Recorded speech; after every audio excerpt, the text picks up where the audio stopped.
Karibuni tena katika mwendelezo wa vipindi vyetu. Ndio. Na leo nataka kuwasikiliza. Mnataka tuzungumzie nini? Karibuni sana na wasikiliza. Leo bwana mtabiri mkuu Afrika tumekutembelea uje utuambie kuhusiana na nyota ya mshale na mapacha. Utuweze kutuchambulia kwa kina kiundani zaidi kuhusiana na ufanyaji kazi wa nyota hizo. Nyota hizo ni za wakina nani haswa? Karibu sana mtabiri mkuu Afrika. Asante sana. Ndio. Asante sana na karibuni tena. Ndio. Katika mwendelezo wetu. Ndio. Wa vipindi vyetu mbalimbali. Ndio. Nafikiri leo mnataka tena tuzungumze nyota ya mshale na nyota ya mapacha. Ndio. Yaani tuko katika ile mwendelezo wa mada yetu nyota katika ndoa, si ndio bwana? Ndio, nyota katika ndoa. Nyota katika ndoa. Ndio. Basi sawa. Sasa iko hivi. Kama nilivyotoka huko awali, ndio nilivyokuambieni kwamba nyota ya punda inafunga ndoa na nyota ya mezani. Ndio. Na nafikiri nimekusha kuzielezea. Ndio. Lakini pia nikasema nyota ya ng'ombe inafunga ndoa na nyota ya nge. Nayo nimekusha kuelezea. Ndio. Sasa hivi tupo katika nyota ya mshale, nyota ya mapacha na nyota ya mapacha inafunga ndoa na nyota ya mshale. Ndio. Lazima tuweze kujua kwanza hawa watu wenye nyota ya mapacha ni watu wa namna gani ambao wanafunga ndoa na nyota ya mshale. Ndio. Haya, watu wenye nyota ya mapacha ni watu waliozaliwa Mei 21 mpaka Juni 21. Mei 21 mpaka Juni 21. Yaani mwezi wa 5 tarehe 21 ndio mpaka mwezi wa 6 tarehe 21. Kama umezaliwa hapa katikati, basi wewe ujue nyota yako ndio hiyo inaitwa mapacha au jemi. Ndio. Umeelewa vizuri eh? Ndio. Nyota hii imetoka katika sayari inaitwa Uthalid au Thebaki au Mercury. Ndio. Na Mercury ndio sayari ndogo kuliko sayari nyingine yoyote ile. Ndio. Kwa hiyo watu wa nyota ya mapacha. Umeona? Wewe kwa hiyo kama umezaliwa kwa wakati huo, basi ujue ni mhusika mtu mwenye nyota ya mapacha, au kama jina lako linaanza na herufi C au O. C au O, yani na maanisha C for Charles na O for Mali. Basi wewe pia ujue ni mhusika wa nyota hiyo ya mapacha. Wewe ni mhusika kabisa katika hiyo nyota ya mapacha. Ndio. Unaelewa vizuri ndugu yangu eh? Ndio. Na nyota ya mapacha yeye anafunga ndoa na mtu mwenye nyota ya mshale. Ndio. Mtu mwenye nyota ya mapacha anafunga ndoa na mtu mwenye nyota ya mshale. Ndio. Au Sagittarius tunaita. Unaelewa vizuri bana? Ndio. Huyu mtu mwenye nyota ya mshale ni mtu wa namna gani yeye? Mtu mwenye nyota ya mshale ni mtu wa namna gani? Naomba hapa mnielewe vizuri. Ndio. Huyu mtu mwenye nyota ya mshale ni mtu aliozaliwa mtu mwenye nyota ya mshale ni mtu aliozaliwa mwezi wa 11. Ndio. Mwezi wa 11. Mwezi wa 11 tarehe 23, sawa bwana? Mpaka mwezi wa 12 tarehe 21, basi huyo ndio mtu mwenye nyota ya mshale. Ndio. Huyo ndio mtu mwenye nyota ya mshale, au kama jina lako linaanza na herufi I au U, basi ujue wewe ni mhusika mtu mwenye nyota ya mshale. Kwa mtu mwenye nyota ya mshale anafunga ndoa na mtu mwenye nyota ya mapacha. Ndio. Na mapacha na mshale wao ndio wanakaa. Kwa hiyo sasa kama wewe jina lako linaanza na herufi C au O, wewe funga ndoa au olewa au ishi na mtu mwenye herufi I au U. Ndio. Unaelewa vizuri bana? Ndio. Kwa hiyo kama ni C, mchukue U, unaishi naye vizuri kabisa katika maisha yako. Ndio. Na kama ni herufi O, au sio bana? Mchukue I, unaishi naye vizuri katika maisha yako. Ndio. Basi nyewe ujue ndio mnaishi na mtu mwenye nyota ya mapacha na mshale. Hawa wanakaa lakini wanaishi mbalimbali. Tuko sawa eh? Tupo sawa. Wanafunga ndoa, wanaishi pamoja, lakini maisha yao atakiwa mke awe kwingine na mume awe kwingine. Wao wanafanya kukutana tu, ndio maisha yao yanakwenda. Unaelewa vizuri bana? Ndio. Yaani mume awe kwingine na mke awe kwingine, alafu wao wanafanya kukutana, ndio mambo yao yanakwenda. Kumisiana. Wanamisiana. Mapacha na mshale hawakai pamoja. Ndio. Yaani sio watu wanaoana afu wanakaa pamoja. Wakikaa pamoja shida zitaanza. Ndugu zitaanza, au sio bana? Matatizo mbalimbali yatajitokeza kabisa, lakini mke aishi kivyake kwanza na mume aishi sehemu nyingine, alafu wanafanya kukutana. Hapo maisha yao yataenda kabisa. Yataenda vizuri na kabisa. Kila kitu kitakwenda vizuri. Na mtu mwenye nyota ya mapacha yeye kama tunavyosema anafunga ndoa na mtu mwenye nyota ya mshale. Huyu mapacha ukikosa namna hiyo, basi olewa na mtu mgeni. Unaolewa na mtu ambaye mgeni, au oa mwanamke mgeni, toka sehemu moja nenda katafute mwanamke sehemu nyingine, ndio huyo mwanamke utafanikiwa naye. Na vile vile mapacha kama mapacha vile vile anaishi na mwanamke au mwanaume mrefu. Tuko sawa jamani? Tuko sawa. Mapacha au mapacha yeye anaishi na mwanamke au mwanaume mrefu. Tafuta yule mwanaume au mwanamke tori kabisa, ndio ishi naye. Huyo ndio utafanikiwa naye katika maisha yako. Unaelewa vizuri bana? Ndio. Huyo ndio utafanikiwa naye katika maisha yako. Halikadhalika vile vile hata nyota ya mshale. Mshale yeye anaishi na mke ndugu. Unaelewa vizuri bana? Yeye ni mtu kutoka mbali, lakini ukitaka kuoa rudi nyumbani kwenu kaoe. Huyo mwanamke utafanikiwa naye kabisa. Unaelewa vizuri bana? Ndio. Unaelewa vizuri eh? Ndio. Na mapacha na mshale kama ninavyosema, nyie mnakaa, mnaishi pamoja. Lakini msiishi nyumbani. Umeona? Msiishi nyumbani. Yenyewe baada ya kuoana ondokeni kabisa hayo maeneo yenu, kaishini sehemu nyingine, ndio mtafanikiwa katika maisha yenu. Kwa hiyo kuna mambo mawili kati ya nyota ya mapacha na nyota ya mshale. Cha kwanza kabisa, atakiwa bibi aishi mbali na bwana yake.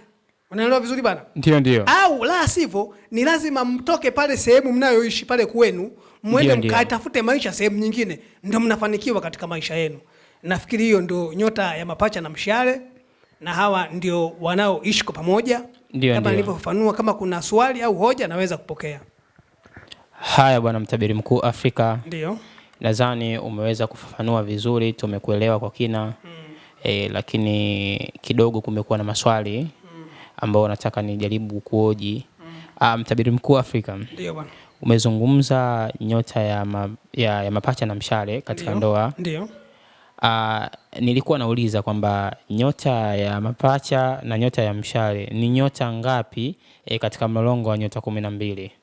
Nyota ya mapacha na nyota ya mshale ni miongoni mwa nyota namba ngapi labda? Mapacha ni nyota namba 3. Namba 3. Na mshale ni nyota namba 9. Nyota namba 9. Mshale ni nyota namba 9. Na hawa mapacha na mshale ndio watu wanaooa na wanaoa wanawake wengi pia. Wanaoa sana wanawake wengi. Mtu mwenye nyota ya mapacha ni mtu ambaye ana wanawake wengi. Ndio. Unaelewa? Na vile vile halikadhalika hata mtu mwenye nyota ya mshale. Mshale anaoa anaacha, anaoa anaacha. Umeona? Yaani mshale anapenda kuoa na kuacha. Ndio. Umeona? Anaishi na wanawake wengi, lakini kwa nyakati tofauti. Ndio. Mapacha yeye anapenda kuishi na wanawake wengi tu. Ndio. Kwa hiyo hizi ni nyota za maingiliano, wanapenda kuingiliana na watu wengi. Kwa mtu mwenye nyota ya mapacha au mwenye nyota ya mshale, au kama unaolewa na mtu au kama unaoa mtu mwenye nyota ya mapacha, mtu mwenye nyota ya mshale, ujue ndo tabia yake. Yeye ni mtu wa watu wengi. Unaelewa vizuri bana? Yaani hiyo ndio tabia zao hizo. Sasa hapo kwa upande wa mwanaume au kwa upande wa mwanamke? Kwa upande wa mwanaume ana uwezo wa kuishi na wake wengi kwa pamoja. Kwa upande wa mwanamke ana uwezo wa kuishi na wanaume wengi kwa nyakati tofauti. Unaelewa vizuri bana? Tuko sawa hapo? Tupo sawa. Mwanamke mwenye nyota ya mapacha anaweza kuolewa hata na watu 3, 4, 5. Lakini kuanzia mtu wa 3 na kuendelea ndio mtu atakao dumu naye. Unaelewa vizuri bana?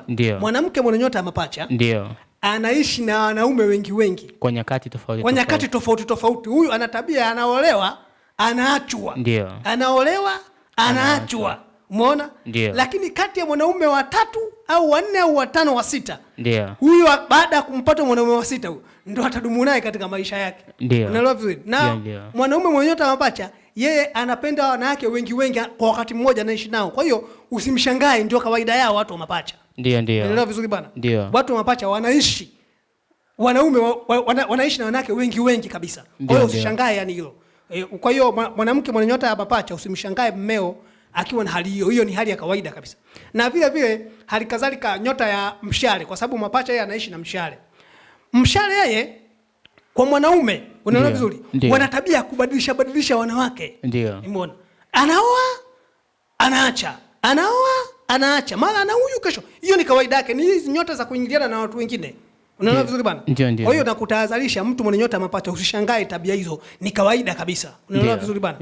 Kwa hiyo ujue kabisa ukiishi na mwanamke mwenye nyota ya mapacha uishi naye vipi, na ukiishi na mwanaume mwenye nyota mshale uishi naye vipi. Na ndio maana unaona nyota ya mapacha na nyota ya mshale wao wakioana hawakai pamoja. Mwanaume lazima akae kivyake na mwanamke lazima akae kivyake, wafanye kumisiana, wakutane. Wakikaa karibu tu shida zinatokea. Kwa hiyo ndio hicho nilichokueleza. Kama kuna swali napokea. Mtabiri mkuu wa Afrika kwamba na kila mwenye nyota ya mapacha na mshale lazima awe na tabia hiyo. Lazima awe na tabia hizo au inategemea na mtu mwenyewe? Inaweza kutegemea na mtu mwenyewe alivyo, lakini lazima hivi vitu viwepo, mtu mwenye nyota ya mapacha na mshale. Katika baina ya yani hivi vitu lazima viwepo. Hawa ni watu wanaingiliana na watu wengi. Yani ukitaka yani mtu mwenye nyota ya mapacha ukitaka kumuoa au mtu mwenye nyota ya mshale, kubali vitu hivyo. Yani kubali yeye ni mtu wa watu wengine, sio wewe peke yako. Yani ukweli uko hivyo. Umeona? Ndio maana unaona mapacha wanazaliwa wawili. Ndio. Kama unavyoona vile. Basi ni vile vile mtu mwenye nyota ya mapacha naye haishi na mtu mmoja. Yaani ukweli uko hivyo. Ndio. Haishi na mtu mmoja. Umeona? Haishi na mtu mmoja kabisa, mtu hawezi kuishi na mtu mmoja. Yaani ukweli uko hivyo. Basi na ndio maana unaona hizi nyota wakioana ili wafanikiwe maisha yao, ili wadumu, lazima mume awe mbali na mkewe. Awe mbali. Au lazima mke awe mbali na mmewe. Hiyo ni kawaida, yani lazima iwe hivyo. Wafanye kukutana, inataka hivyo. Hapo mtaishi na mambo yenu yatakwenda vizuri. Sawa. Nafikiri nimeeleweka. Na mtabiri mkuu, ina maana kila mwenye nyota ya mapacha lazima aoe au aolewe na mtu mwenye nyota ya mshale? Hapana. Ndio. Hapana. Nakupa usahihi wako tu. Ndio. Usahihi wako, mtu mwenye nyota ya mapacha lazima aishi na mtu mwenye nyota ya mshale. Na hawa wakiishi pamoja ndio watakaa kabisa. Ndio. Nisikilize mimi, mapacha akiishi na mtu mwingine ndio shida hizo ninazokuambia zinaibuka sana. Ndio. Unaelewa vizuri bana? Kwamba yani mtu mwenye nyota ya mapacha au mshale wakiishi na mtu mwingine ndio anakuwa na tabia hizo. Na tabia hizo. Lakini wakiishi wenyewe safi kabisa. Wanakuwa sawa kabisa. Unaelewa? Sijui unanielewa? Na mtu mwenye nyota ya mapacha na mtu mwenye nyota ya mshale wanaishi, lakini katika nyota ni vile nilivyokuambia, wanaweza kuishi na wanawake wengine au na wanaume wengine, lakini lazima tahadhari hizo wawe nazo. Ni vitu ambavyo vinajitokeza kwa karibu sana. Ndio. Nyota zote tunazo mwili, yani nyota zote unaanza kwenye mwili wako. Ndio. Unaelewa vizuri bana? Na ndio maana wewe hapo ulipo una nyota ya kipato, una nyota ya mapenzi, una nyota kila kitu unacho. Ndio. Sema kila mtu ana ile namba yake. Sio, unaelewa vizuri? Namba ukiwa nayo lazima wewe uwe kama ile namba. Hata kama usipojijua, lakini lazima utakuwa una katabia fulani ya ile namba. Kwa hiyo ndio nakuelekeza ujue kwamba utaratibu wako ni upi ili ukae katika utaratibu wako. Ndio. Lakini kuoa, unaweza kuoa mwanamke yoyote yule. Ndio. Lakini sasa ni lazima ufuate yule mwanamke anataka nini au yule mwanaume anataka nini, ndio utafanikiwa katika maisha yako.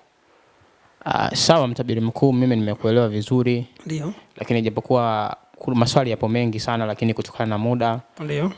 Basi tulikuwa tunaomba kwamba wale watazamaji ambao wanakutazama au wanakuangalia wanaweza kauliza maswali yao hapo kwenye comment au wakapiga simu. Lakini nilikuwa naomba tu nimalizie swala moja. Kwamba mtabiri mkuu, kumekuwa na kutokuwa na elimu sana kwa baadhi ya watu kutokuzijua nyota zao kiundani zaidi. Ndio. Imekuwa ni changamoto kubwa sana kwamba mtu anaweza akawa na nyota fulani lakini haielewi nyota yake ifanye nini, ina bahati gani na nini. Sasa tunataka leo utuweze kutueleza kwa kifupi kuwaelewesha katika hilo, wape elimu hususan wale watu ambao wasojua nyota zao. Sawa. Kiundani zaidi. Ndio. Sawa. Mtu mwenye nyota mapacha ndio tunazungumzia leo, na mtu mwenye nyota mshale. Ndio. Huyu mtu mwenye nyota mapacha yeye siku yake nzuri ni siku ya Jumatano. Ndio. Kama nilivyosema, sayari yake inaitwa Euclid au the Back au Mercury. Ndio. Na hii ndio sayari ambayo ipo karibu kabisa na jua. Ndio. Yaani inapigwa na jua kwa ukaribu, kwa sababu kwenye sayari kuna sayari ambazo zipo karibu na jua, kazi yake ni kuzuia jua lisije kwa kasi duniani. Ndio. Kwa hiyo hii Euclid yenyewe ipo karibu kabisa na jua na ndio sayari ndogo kabisa. Ndio. Umeona? Huyu mtu anafanikiwa katika maisha yake na rangi yake ni atumie rangi za njano au machungwa. Ndio. Anafanikiwa katika maisha yake. Kito chake au sio bwana? Kinaitwa yellow sapphire. Avae hicho kito kinaitwa yellow sapphire. Atafanikiwa katika maisha yake. Na yeye kidole chake ni cha mwisho hichi. Kidole cha mwisho hichi, kwa sababu Euclid ndio sayari ndogo. Kwa hiyo avae kidole cha mwisho hichi, atafanikiwa kabisa katika maisha yake. Yeye anaishi na mtu mwenye nyota ya mshale. Mshale sayari yake ni Jupiter. Ndio. Jupiter au Mushtara inaitwa. Unaelewa vizuri bana? Ndio. Hii Mushtara yenyewe, sayari ya Mushtara siku yake ya bahati ni siku ya Alhamisi. Siku yake ya bahati ni siku ya Alhamisi, na hii inatawaliwa na malaika anaitwa Israfil. Ndio. Unaelewa vizuri bana? Ndio. Huyu mtu siku yake ya Alhamisi na rangi zake ni rangi za blue. Au pinki. Unaelewa vizuri bana? Atumie au avae mavazi ya design hiyo. Rangi ya pinki na rangi ya yellow zinakaa pamoja. Ndio. Hizi ndio zinazoishi pamoja.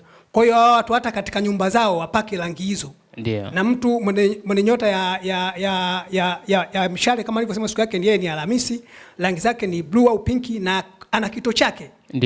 Kitu chake kinaitwa Blue Sapphire. Blue Sapphire. Atafute hiyo Blue Sapphire, avae moja ya kidole chake, atafanikiwa sana katika maisha yake. Kwa hiyo hali halisi iko hivyo, na hiyo nimeongea temporary kwa kifupi, lakini kama mtu ataniuliza nitaweza kumfafanulia zaidi. Basi hakuna shida mtabiri mkuu, shukrani sana kwa wale ambao watakuwa na maswali ambao wameguswa. Basi uwanja ni wao, kwenye comment au kupigia simu hapo waweze kukuuliza mtabiri mkuu wa Afrika. Asante sana. Na leo tumezungumza vile vile katika mada yetu nyota katika ndoa. Ndio. Lakini leo tumezungumzia mada ya nyota ya mshale. Ndio. Na nyota ya mapacha. Ndio. Tukasema hawa wanaishi pamoja. Ndio. Lakini ili waweze kufanikiwa zaidi ni kwamba wao waweze kuishi mbalimbali katika maisha yao. Ndio. Au wakio baada ya kuoana watoke sehemu moja waende wakaishi sehemu nyingine, ndio watafanikiwa zaidi katika maisha yao. Ndio. Mimi nafikiri niishie hapo kwa kifupi, lakini kwa chochote kwa lolote niulizeni, nitawajibu. Asante sana. Shukrani sana. Asante sana na karibuni tena siku nyingine.